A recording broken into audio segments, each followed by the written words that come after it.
চট্টগ্রাম ওয়াসার কার্যক্রমের উপরে কিছু অনিয়মের অভিযোগ এবং কিছু অদক্ষতার অভিযোগ উত্থাপিত হওয়ায় এই বিষয়ে সরকার একটা তদন্ত পরিচালনা করার জন্য সিদ্ধান্ত নিয়েছে এবং সরকার একটা তদন্ত কমিটি গঠন করেছে। আমরা তদন্ত কমিটি এখানে এসেছি আজকে তদন্ত করার জন্য।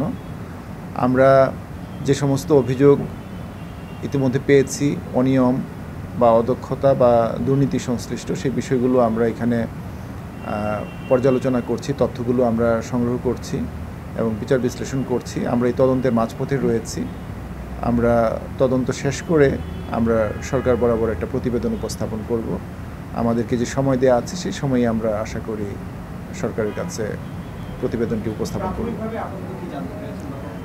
এই বিষয়ে এখনও কোনো মন্তব্য করা বা বক্তব্য প্রদান করার মতো অবস্থায় আমরা যাইনি। আমরা এখনও সবগুলা তথ্য সংগ্রহ করছি, আমরা পরীক্ষা নিরীক্ষা করছি, ফাইলপত্র দেখছি, তথ্যগুলো দেখছি, বিচার বিশ্লেষণ করছি।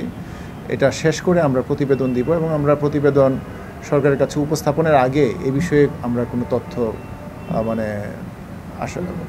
আমরা প্রকাশ করব না।